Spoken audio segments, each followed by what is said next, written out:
Hi everyone, last ভিডিওতে কি কি ফল হাবিজাবি কিনছিলাম তা দেখাইছি। তো সবাই বলতেছিল যে এখানে দাম কিরকম এটা জানাতে, আর আমি ভাবলাম যে টেস্টটাও বলি।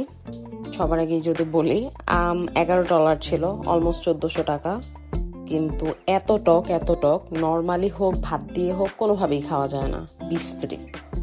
তরমুজটা অনেক ভালো, সিডলেস ছিল, কিন্তু এখানে খুব একটা লাভ হয় নাই। সিডলেস ভাল লাগছে, বাট আমি শরবত বানিয়ে খাইছি। অ্যাকচুয়ালি মহব্বতে শরবত ও হোয়াটএভার ওইটা বানাইছি।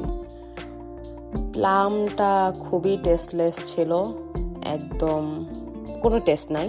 $6, আমি তাজিন দিয়েও খেতে পারি নাই। লিচু $6, এই কয়টা বাংলা টাকায় 750 টাকা। পানসা প্লাস তিতা, এত বাজে, এরকম সাইজ। তবে এখানে একটা ভালো জিনিস যে কাস্টমার স্যাটিসফ্যাকশনের উপর ওরা অনেক ভ্যালু দেয়, সো আমি ফেরত দিয়ে আসছি। যা তা ছিল লিচুটা। নারকেল অনেক ভালো ছিল, একটা ফল যেটা খেয়ে আরাম পাইছি, বাট তিনটা ছিল, একটা মাঝারি সাইজ, 1 মগ পানি হয়েছে, বাট বাকি দুইটা মিলে 1 মগ হয়েছে, বেশ ছোট। আর তিনটায় $9 ছিল। আমি বাংলা টাকায় হিসাব করলে এক একটা আমার অলমোস্ট 400 টাকা। দেশে নারকেলের প্রাইস 100 টাকা প্লাস চাইলেই আমার মাথা গরম হয়ে যেত।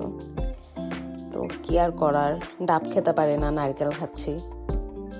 আর স্ট্রবেরি কিনছিলাম, স্ট্রবেরি বেশ বড় এক বক্স, মাত্র $4। অ্যাভোকাডো $8 এক ঝুড়ি ছিল কাইন্ড অফ। আর কলা $1.5, ইটস লাইক 180 টাকায় 1.5 হালি। ব্ল্যাকবেরি মোটামুটি $8, ব্লুবেরি $9.5, রাসবেরি $5 ছিল। এগুলা খুব একটা আমার পছন্দ না, ব্ল্যাকবেরিটা পছন্দ। আঙুর বেশ ভালো, তবে দামটা খুব বেশি লাগে আমার কাছে, $8.5। চেরি $10 ছিল। আর লঙ্গান, আই ডোন্ট নো এটা কি, মেবি এটা লটকন, $7 মতো প্রাইস ছিল। এই তো, এই ফলগুলোই পাওয়া যায়। আচ্ছা, আনারস পাওয়া যায়। আনারস আমি এবার কিনি নাই, আগে কিনছিলাম। আনারস বেশ ভালো ছিল। এই তো শেষ, টাটা।